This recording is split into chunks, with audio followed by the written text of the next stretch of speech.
Shalom teman-teman YM, apa kabarnya? Berjumpa lagi dalam kebaktian online pada hari Minggu ini dengan tema Family Toxic Relationship. Kalau teman-teman baca judulnya Toxic Relationship saja, itu mungkin konotasinya akan langsung ke hubungan asmara. Wah, ngomongin tentang pacar-pacaran nih. Namun yang menarik di depannya ada tulisan family. Jadi family toxic relationship. Nah, apakah benar orang tua kita, mama papa kita, atau kakak adik kita, atau bahkan mungkin kita sendiri yang bisa menyebabkan hubungan di dalam keluarga ini bersifat toksik, saling menyakiti satu dengan yang lain. Untuk lebih jelasnya, mari kita bersiap-siap untuk bersaat teduh. Kita mau tenangkan hati dan pikiran kita. Kita mau memuji nama Tuhan, karena Engkau saja yang layak kami puji. Suci, suci, suci.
bersatu dalam doa. Bapa yang baik, terima kasih Tuhan karena Engkau boleh memberikan kesempatan kepada kami untuk boleh mengikuti kebaktian online pada saat ini. Kiranya Tuhan boleh berkati gadget yang kami gunakan, internet yang kami gunakan. Kiranya Bapa kami boleh mengikuti kebaktian pada hari ini sesuai dengan kehendak-Mu saja. Terima kasih Bapa, hanya dalam nama-Mu kami sudah berdoa dan mengucap syukur. Amin.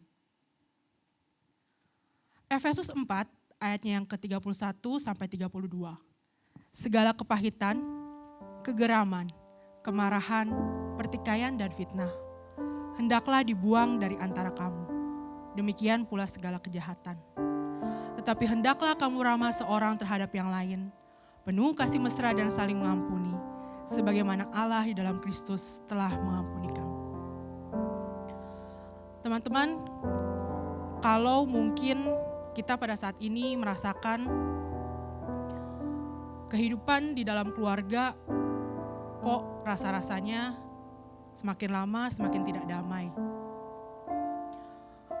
Mungkin karena pandemi ini orang tua kita menjadi lebih sering bertengkar karena terhimpit masalah finansial, mungkin masalah kesehatan. Kita sendiri terasa ikut terpancing, ke-trigger. Kayaknya kalau dengar berita di luar, di dalam rumah juga, orang tua, kakak, adik, gak ada damai. Rasanya hancur banget. Namun teman-teman, yakinlah apabila kita mau datang di bawah kaki Tuhan, kita mau bawa segala kepahitan, maka hanya dengan kuasanya saja yang luar biasa, Dia mampu bahkan sudah menebus dosa-dosa kita. Amazing grace, how sweet the sound.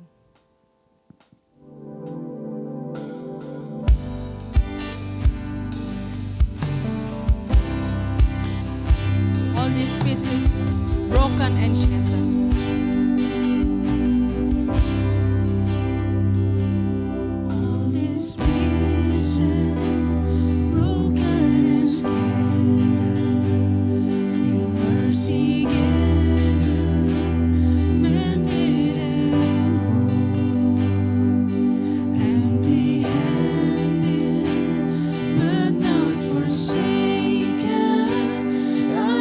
Set free.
sweet the sound that saved a wretch like me.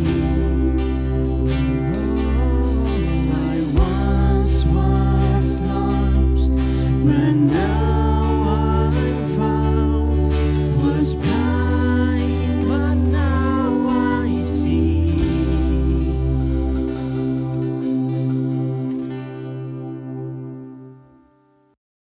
Teman-teman, kalau kita boleh mengatakan bahwa jiwa kita yang rapuh, yang hancur karena kepahitan di dalam keluarga, kita boleh bawa kepada Tuhan.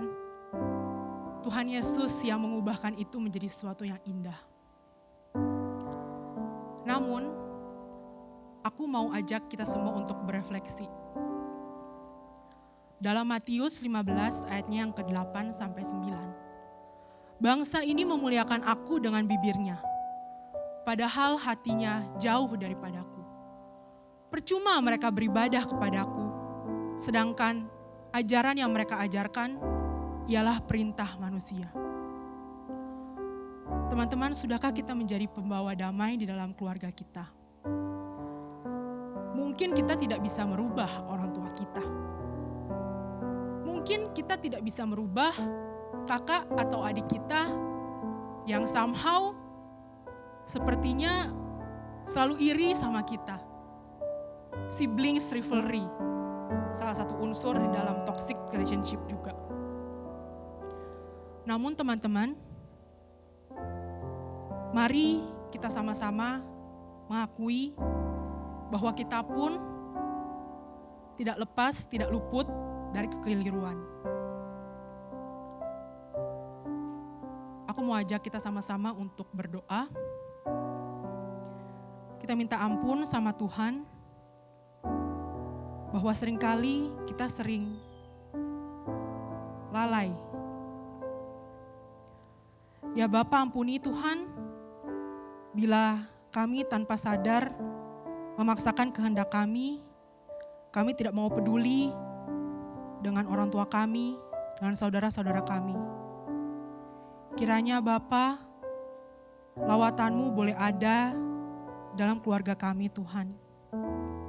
Engkau mau ubahkan Bapa segala kegeraman, kepahitan yang kami rasakan menjadi sesuatu yang indah di dalam Engkau saja Bapa. Terima kasih Tuhan, sertailah kami terus dalam ibadah kami. Amin. Teman-teman, bagi kita yang telah diampuni dosanya, mari dengan bangkit berdiri, kita membaca berita anugerah yang terambil dari Kolose 1 ayatnya yang 13 sampai 14. Ia telah melepaskan kita dari kuasa kegelapan dan memindahkan kita ke dalam kerajaan anaknya yang kekasih. Di dalam Dia, kita memiliki penebusan kita, yaitu pengampunan dosa. Demikianlah berita anugerah dari Tuhan. Mari teman-teman, kita mau katakan bersama bahwa sekarang saatnya, ini saatnya Tuhan yang akan melawat keluarga kita.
Adik-adik sekalian, mari kita bersatu di dalam doa untuk membaca dan merenungkan firman Tuhan. Mari kita bersatu dalam doa.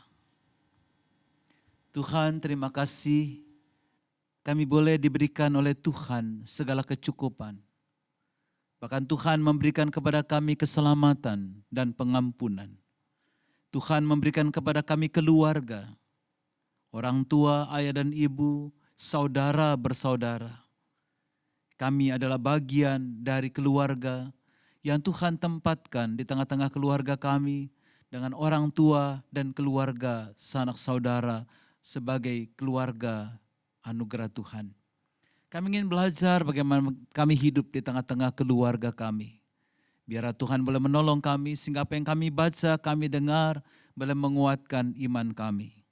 Berfirman Tuhan kepada kami sedia mendengarkan firman-Mu. Hanya di dalam nama Tuhan Yesus kami berdoa. Amin. Pembacaan Alkitab saya ambilkan dari kitab Kejadian pasal 50 ayat 17 sampai ayat yang ke-21. Beginilah harus kamu katakan kepada Yusuf, ampunilah kiranya kesalahan saudara-saudaramu dan dosa mereka sebab mereka telah berbuat jahat kepadamu. Maka sekarang ampunilah kiranya kesalahan yang dibuat hamba-hamba Allah ayahmu. Lalu menangislah Yusuf ketika orang berkata demikian kepadanya. Juga saudara-saudaranya datang sendiri dan sujud di depannya serta berkata, kami datang untuk menjadi budakmu. Tetapi Yusuf berkata kepada mereka, janganlah takut, sebab aku inikah pengganti Allah. Memang kamu telah mereka-rekakan yang jahat terhadap aku, tetapi Allah telah mereka-rekakannya untuk kebaikan, dengan maksud melakukan seperti yang terjadi sekarang ini, yakni memelihara hidup suatu bangsa yang besar. Jadi janganlah takut, aku akan menanggung makanmu dan makan anak-anakmu juga. Demikianlah ia menghiburkan mereka dan menenangkan hati mereka dengan perkataannya. Yang berbahagia kita yang mendengarkan firman Tuhan dan yang melakukan dalam kehidupan kita hari lepas hari. Haleluya.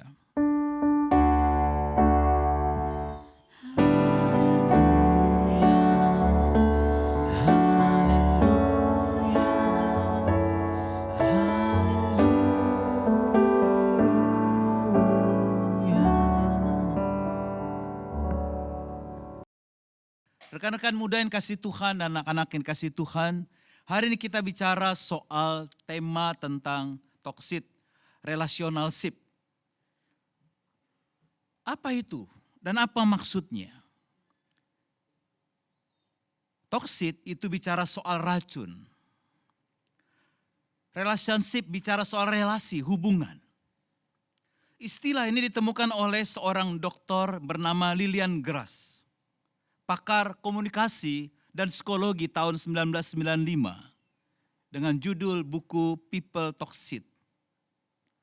Di mana hubungan, di mana orang tidak saling mendukung. Ada konflik yang berusaha merusak hubungan. Tidak ada rasa hormat atau kurang kekompakan satu dengan yang lain. Apa cirinya? Apa tanda-tandanya jikalau racun hubungan ini sudah terjadi dan merusak? Jika di dalam hati kita, di dalam perasaan kita ada perasaan gelisah, takut, curiga, itu telah menjadi bagian dari kehidupan sehari-hari. Hubungan kita dengan saudara-saudara kita, mungkin dengan orang tua kita, besar kemungkinan hubungan di situ sudah menjadi beracun. Suatu hubungan tidak lagi memiliki kepercayaan, tidak ada lagi rasa hormat, tidak lagi ada empati atau sikap saling mendukung satu dengan yang lain. Itu sudah masuk dalam hubungan yang beracun. Ini bisa saja karena kita mendapatkan tindakan-tindakan yang menyakitkan dari saudara kita, dari orang tua kita, dari anak-anak kita. Itulah hubungan yang sungguh-sungguh seringkali merusak kehidupan keluarga. Selama sebulan ini kita belajar soal keluarga. Jadi hubungan yang beracun ini tidak sehat. Bisa membuat seseorang menjadi korban emosional, korban mental dan juga fisik. Bahkan hubungan beracun ini bisa terjadi antara keluarga kita, kita dengan saudara-saudara kita, dengan orang tua kita, dengan anak-anak kita. Sehingga sulit mengalami komunikasi yang sangat efektif. Akan terjadi hubungan yang tidak baik. Bahkan akan terjadi konflik-konflik. Apa yang bisa kita pelajari dari Alkitab dan bagaimana kita mengatasinya? Kalau kita belajar dari kisah Kejadian pasal 27 ayat 12 sampai 20. Kita belajar dari kisah Yusuf. Kita tahu dalam bacaan kita Yusuf itu disuruh ayahnya untuk mencari kabar tentang saudara-saudaranya yang menggembalakan kambing domba. Karena mereka mengembalakan cukup jauh. Dan Yusuf adalah termasuk anak kesayangan ayahnya. Dan apa yang terjadi? Yusuf mentaati perintah ayahnya dan terus berusaha menemukan saudaranya. Dia tunduk kepada ayahnya tanpa membantah, tanpa menunda, tanpa mengomel. Dia melakukan tugasnya. Yakub menyuruh Yusuf mencari saudara-saudaranya di Sikem. Dan pada saat itu dia tidak menemukan saudara-saudara di Sikem. Tapi dia tidak pulang. Dia bersusah payah terus mencari saudaranya. Dan menemukan saudaranya di Dotan. Sikem dan Dotan berjarak kurang lebih 24 kilometer. Dan apa yang terjadi setelah Yusuf menemukan saudara-saudaranya? Ayat 18 sampai 20 menceritakan bahwa Yusuf kita tahu mau dibunuh. Saudara-saudaranya merencanakan pembunuhan terhadap Yusuf. Mereka sepakat membunuh Yusuf. Kalau kita perhatikan kitab Kejadian pasal 27. Kita perhatikan ada kebencian. Ayat 4, benci dan tidak mau menyapa Yusuf. Ayat 5 lebih membenci. Ayat 8b makin benci. Ayat 11 iri hati. Dan ayat 18 bermufakat untuk membunuh. Iri hati menghancurkan cinta kasih. Bahkan sikap mau membunuh. Dan akhirnya kita tahu Yusuf dijual, disakiti oleh saudara-saudaranya. Kita bisa bayangkan bagaimana rasanya Yusuf. Dia berusaha mencari saudara-saudaranya. Dia mengasihi saudara-saudaranya dengan mencarinya dan terus mencarinya agar tahu di mana keberadaan saudaranya. Dia pasti membawa banyak makanan, kebutuhan bagi saudara-saudaranya. Tapi sikap saudara-saudaranya, ejekan kebencian, iri hati, membuat mereka bersepakat, marilah kita bunuh dia. Dan akan kita lihat nanti bagaimana jadinya mimpinya itu.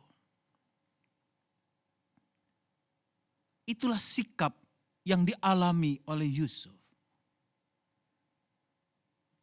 Lalu kita tahu sejarahnya bagaimana Yusuf akhirnya ketika dia dijual, dia ada di Mesir, dia mengalami keberhasilan, kesuksesan menjadi raja muda yang berhasil.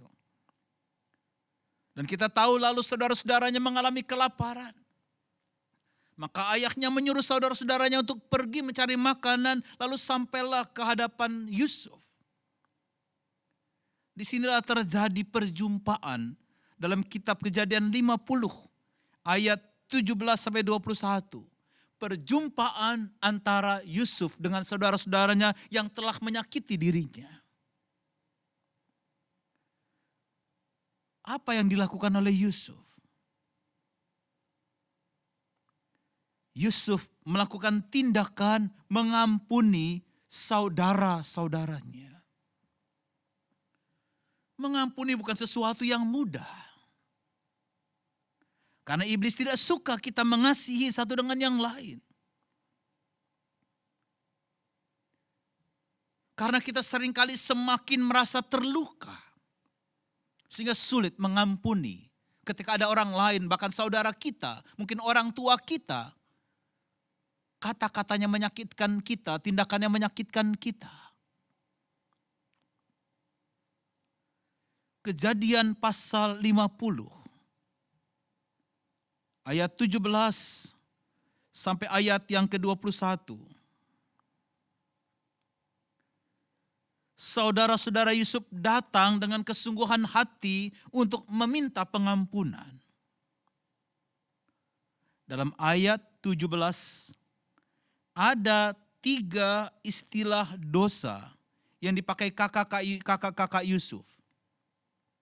Beginilah harus kamu katakan kepada Yusuf, ampunilah kiranya kesalahan saudara-saudaramu dan dosa mereka, sebab mereka telah berbuat jahat kepadamu. Maka sekarang ampunilah kiranya kesalahan yang dibuat hamba-hamba Allah, ayahmu. Lalu menangislah Yusuf ketika orang berkata demikian kepadanya. Di sini kita bisa memakai istilah bagaimana saudara-saudaranya ini meminta pengampunan. Dia sungguh-sungguh dengan tulus mohon pengampunan. Mereka setelah melakukan kejahatan, mereka telah melakukan tindakan yang sangat menyakitkan. Dan sungguh-sungguh Yusuf mau mengampuni. Karena dia percaya Tuhan punya rencana dalam kehidupannya. Tuhan punya rencana yang agung untuk menempatkan dia di tengah-tengah kehidupan bangsa Mesir. Terutama untuk menyelamatkan keluarganya. Anak-anak yang dikasih Tuhan dan rekan muda yang dikasih Tuhan. Mungkin saat ini kita merasa disakiti. Kita mungkin mengalami hubungan yang beracun. Kita sungguh-sungguh merasa sakit hati. Tapi menarik kita belajar dari Yusuf. Yusuf sudah terlebih dahulu mengampuni. Bahkan pengampunan itu sungguh-sungguh dengan tulus dilakukan oleh Yusuf. Kenapa kita harus mengampuni saudara-saudara kita? Mengampuni orang-orang yang menyakitkan kita. Firman Tuhan dengan tegas mengatakan di dalam kitab Roma pasal yang ke-8.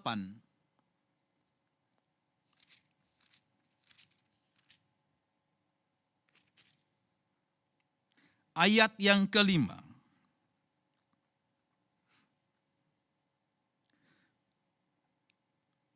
Sebab mereka yang hidup menurut daging memikirkan hal-hal yang dari daging. Mereka yang hidup menurut roh memikirkan hal-hal yang dari roh. Kita hidup dari roh. Maka kita harus memikirkan kehidupan di dalam roh. Dan dengan tegas juga dikatakan di dalam kitab Roma pasal 5 ayat 8. Akan tetapi Allah menunjukkan kasih-Nya kepada kita oleh karena Kristus telah mati untuk kita ketika kita masih berdosa. Setiap orang hidup dalam roh berarti dia telah mengalami keselamatan dari Kristus. Kristus telah menyelamatkan kita dari segala belenggu dosa. Allah menunjukkan kasih-Nya kepada kita. Apa kasih Allah? Dia rela memberikan hidupnya buat kita. Dia rela berkorban buat kita. Dia rela mati buat kita. ketika kita ada dalam dosa. Harusnya kita binasa, tapi diselamatkan oleh Kristus. Diampuni oleh Kristus. Dosa-dosa kita tidak diperhitungkan oleh Kristus. Apa yang harus kita lakukan? Kalau Kristus sudah mengampuni kita dan menyelamatkan kita. Dia sudah memberikan anak yang tunggal buat kita, supaya yang percaya tidak binasa, tapi mengalami keselamatan. 1 Yohanes pasal 3 ayat yang ke-16 meminta kepada kita, kenapa kita harus mengampuni. Saya akan membaca dari 1 Yohanes pasal 3 ayat 14 sampai 16. Kita tahu bahwa kita sudah berpindah dari dalam maut ke dalam hidup. Yaitu karena kita mengasihi saudara kita. Barang siapa tidak mengasihi, ia tetap di dalam maut. Setiap orang yang membenci saudaranya adalah seorang pembunuh manusia. Dan kamu tahu bahwa tidak ada seorang pembunuh yang tetap memiliki hidup yang kekal di dalam dirinya. Demikianlah kita ketahui kasih Kristus. Yaitu bahwa ia telah menyerahkan nyawanya untuk kita. Jadi kita pun wajib menyerahkan nyawa kita untuk saudara-saudara kita. Kita perhatikan. Demikianlah kita ketahui kasih Kristus. Apa itu kasih Kristus? Dia memberikan hidupnya buat kita. Dia memberikan nyawanya buat kita. Nyawa itu sesuatu yang berharga. Sesuatu yang agung dan mulia. Itu diberikan Tuhan buat kita. Kita rela menjual harta benda kita. Kita rela membayar berapapun untuk kalau ada salah seorang keluarga kita sakit. Kita rela jual apapun demi sebuah nyawa. Berharga nyawa itu, tidak bisa dibeli. Mulia nyawa itu. Itu diberikan Kristus buat kita. Itu sebabnya karena Kristus sudah memberikan yang terbaik, yang bernilai dan berharga buat kita. Jadi kita pun harus menyerahkan nyawa kita untuk saudara-saudara kita. Artinya nyawa sesuatu yang berharga, sesuatu yang mulia, sesuatu yang agung yang kita berikan buat orang lain, buat sesama kita. Dalam bacaan kita, dalam perenungan kita hari ini, kalau Tuhan sudah memberikan nyawanya buat kita, maka kita wajib menyerahkan nyawa kita buat saudara-saudara kita dalam bentuk pengampunan kita. Kristus sudah mengampuni kita, maka kita harus mengampuni orang lain. Sekalipun kesalahan itu besar. Itu akan mendamaikan kita. Akan menenangkan kita dan membahagiakan kita. Mari kita bersateduh. Kita bersama-sama merenungkan kehidupan kita hari ini. Mungkin hubungan beracun itu ada dan kita alami. Kita sakit hati, kita benci, bahkan kita menolak, bahkan menjauh dari keluarga kita. Kita diajak hari ini belajar dari kasih Kristus. Kasihnya telah memberikan nyawanya buat kita, memberikan yang terbaik buat kita. Itu sudah kita alami saat ini. Kasih itu ada dalam hati kita, dalam hidup kita. Keselamatan sudah diberikan oleh Kristus kepada kita, itu kasihnya kepada kita. Maka Tuhan menuntut kita memberikan kasih yang sudah kita terima untuk orang lain, untuk saudara-saudaramu, untuk orang tuamu, untuk siapapun teman-teman kita yang sudah menyakitkan kita. Dan kita bangun keluarga kita dengan kasih agape. Kasih yang memberikan nyawa, memberikan yang terbaik, yang mulia dan agung. Apapun yang sudah kita alami, yang menyakitkan kita. Jangan kita pendam terus. Kita harus keluar dari semuanya itu, memandang Kristus yang telah mati buat kita. Dan sekalian kita bawa semua pergumulan kita. Semua yang menyakitkan itu ke dalam kasih Kristus. Tuhan, kami berdoa buat anak-anak-Mu yang berbakti online ini. Mungkin ada sakit hati dalam dirinya. Hari ini Tuhan tolong agar setiap kami yang mengalami itu boleh membangun sikap yang mau mengampuni. Seperti Kristus telah mengampuni kami. Dan membangun kehidupan keluarga yang indah. Ajar kami juga sebagai orang tua, sebagai anak, sebagai sesama saudara, membangun kehidupan kasih di tengah-tengah keluarga kami. Karena di mana ada kasih, di situ ada keajaiban. Terima kasih Tuhan. Amin.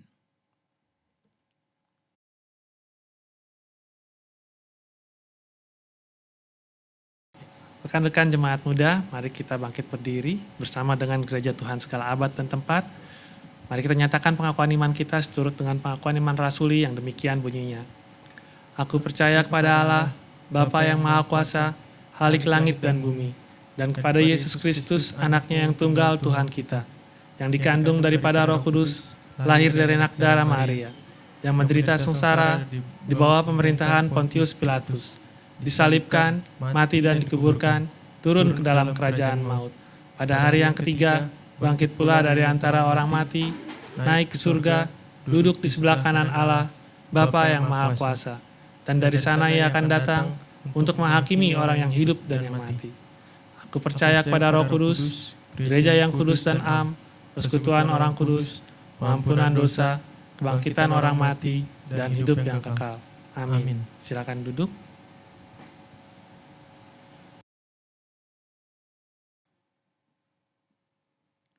Mari kita menaikkan doa syafaat kita. Mari kita berdoa. Tuhan Bapa Surgawi, seringkali relasi di tengah-tengah keluarga kami, relasi yang kurang baik.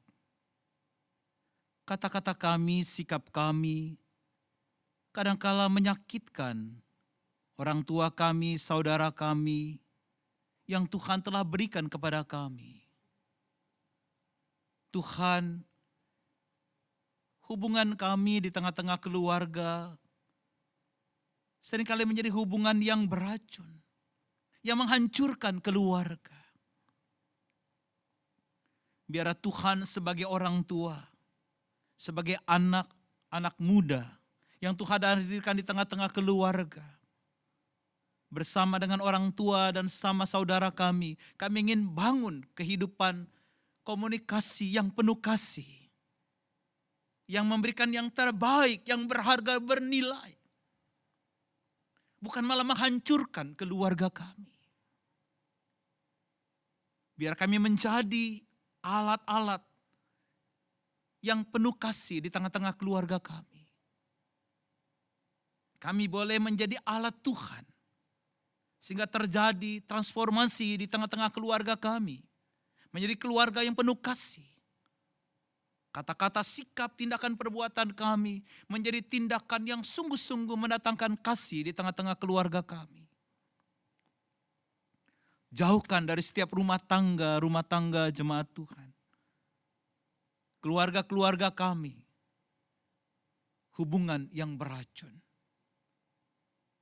Tuhan tolong setiap kami di tengah-tengah keluarga membangun hubungan yang penuh kasih.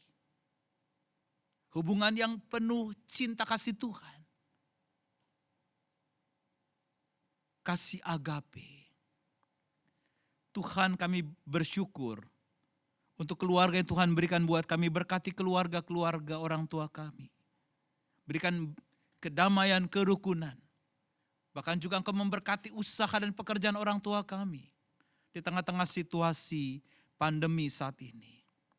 Biarlah ekonomi kehidupan keluarga kami boleh cukup dan Tuhan berkati. Berikan iman yang kuat bagi seluruh keluarga kami. Demikian juga Tuhan, kami berdoa bagi bangsa dan negara kami. Berkati pimpinan bangsa kami, agar mereka boleh memimpin dengan bijaksana. Terutama Tuhan berkati pimpinan bangsa kami ketika akan ingin mencoba menghentikan penyebaran COVID-19. Biar mereka boleh diberikan hikmat, sehingga tindakan-tindakan dan langkah-langkah adalah langkah yang bijaksana dan dapat dengan cepat menghentikan penyebaran COVID-19. Tuhan berkati kehidupan kami, sekolah kami, studi kami, kuliah kami. Walaupun masih secara online, Kau berikan kepada kami semangat, ketekunan dalam belajar, mencari pengetahuan sebanyak-banyaknya untuk bekal meniti masa depan kami. Berkati juga pekerjaan kami. Bagi anak-anak-Mu yang bekerja, berkati pergumulan di tengah-tengah pekerjaan yang mungkin saat ini cukup berat. Bahkan anak-anak-Mu yang mencari pekerjaan, Tuhan juga memberkati agar mendapatkan pekerjaan yang baik dan tepat. Kami berdoa bagi anak-anak-Mu yang terus berdoa mencari pasangan hidup. Kau dengarkan doa mereka Tuhan. Kami percaya Tuhan sudah memberikan pasangan buat mereka. Biar Tuhan yang mendekatkan pasangan itu. Sehingga mereka boleh mengalami anugerah Tuhan. Tuhan, terima kasih untuk kasih-Mu. Kami ingin membagikan kasih itu kepada seluruh anggota keluarga kami dan kepada dunia ini. Hanya di dalam nama Tuhan Yesus kami berdoa. Amin.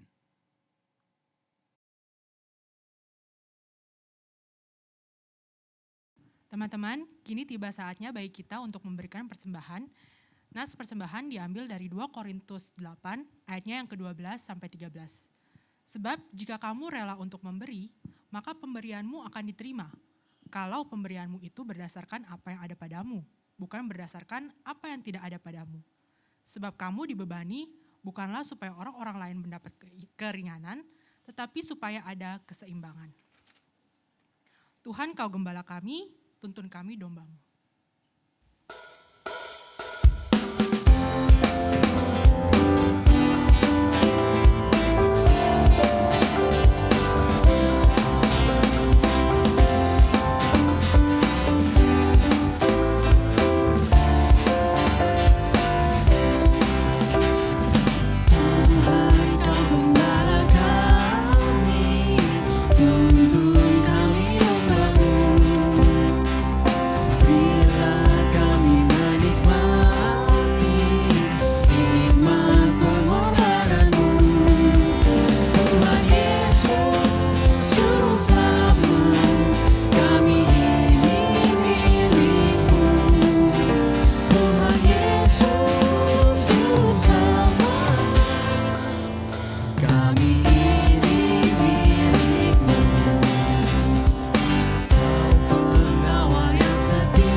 Teman-teman dapat mentransfer persembahan sesuai dengan rekening ataupun bisa chat sesuai dengan layar di gadget teman-teman. Kami cari, ingin turun maksud-Mu. Tuhan isi hati kami dengan kasih-Mu penuh. Tuhan Yesus Juru Selamat, tak terhingga kasih-Mu. Tuhan Yesus Juru Selamat, tak terhingga kasih-Mu.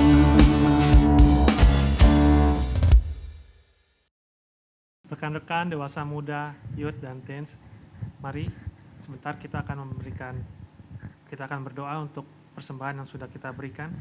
Mari kita bersatu hati dalam doa. Bapa yang baik, Bapa yang kami sembah dalam nama Tuhan Yesus, kami bersyukur Tuhan untuk penyertaan Tuhan bagi kami di tempat ini Tuhan. Tuhan, pagi hari ini jika kami memberikan persembahan kami Tuhan, itu adalah sebagian dari berkat-berkat yang Kau berikan bagi kami. Tuhan, biarlah Engkau memberkati Tuhan persembahan yang kami berikan ini Tuhan. Tuhan, jika kami boleh memberi, Kami boleh juga mengingat karena Tuhan telah terlebih dahulu berkorban bagi kami. Engkau telah mati Tuhan untuk menebus dosa-dosa kami. Tuhan, ajarkan kami anak-anak muda di gereja ini Tuhan, biar kami boleh memberikan diri kami Tuhan sebagai persembahan yang hidup, yang kudus, yang berkenan bagi Tuhan. Pakai kami Tuhan, dimanapun Tuhan tempatkan kami, di sekolah, di kampus, di pekerjaan, di keluarga kami, dimanapun Tuhan tempatkan kami. Terima kasih Tuhan, terpuji namamu, dalam nama Yesus kami berdoa. Amin.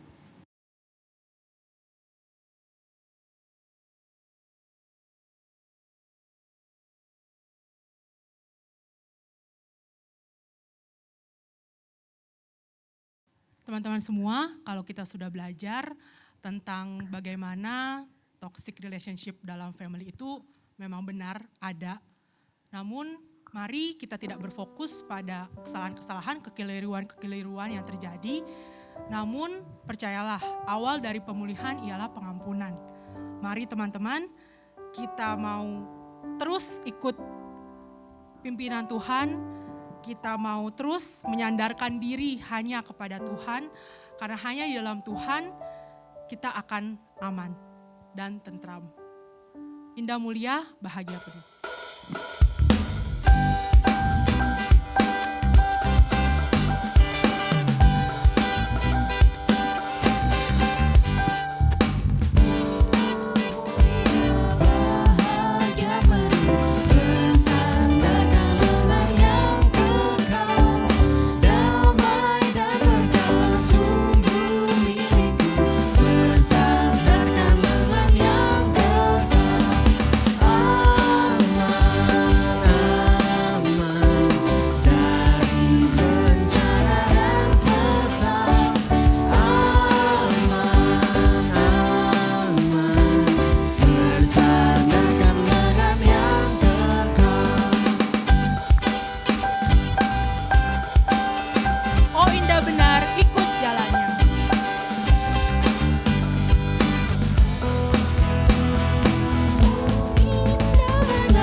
Sekarang kita mengarahkan hati kita kepada Tuhan. Kami kepada Tuhan. Jadilah saksi Kristus. Syukur kepada Terpujilah Tuhan. kini dan selamanya. Dan sekarang terimalah berkat Tuhan.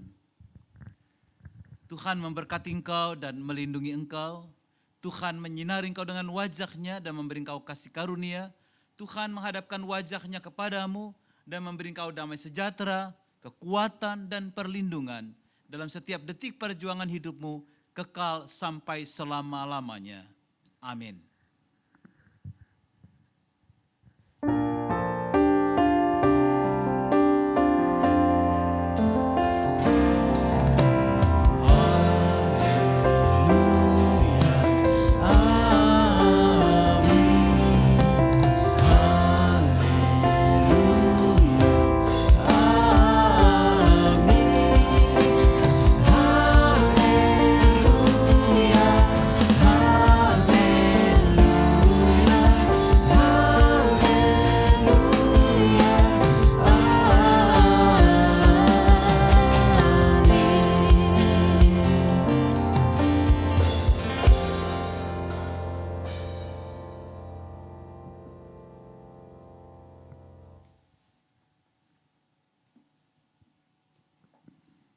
Baik teman-teman, kebaktian online telah selesai. Selamat hari Minggu. Tuhan Yesus mengasihi kita semua.